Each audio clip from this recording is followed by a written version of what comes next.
সাল ১৯৫৭। লাইকা ছিল একটি পথকুকুর যাকে মস্কোর রাস্তায় পাওয়া গেছিল। তাকে প্রশিক্ষণ দিয়ে স্পুটনিক ২ মহাকাশযানে বসানো হয়। লাইকার জন্য ফিরে আসার কোনো পরিকল্পনাই ছিল না, কারণ সেই সময়ে বিজ্ঞানীরা রিটার্ন ক্যাপসুল বানাতে পারে নাই।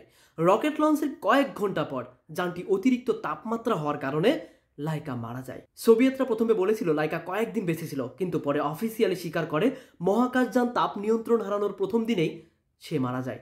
লাইকা ছিল পৃথিবীর প্রথম জীব যাকে কক্ষপথে পাঠানো হয়।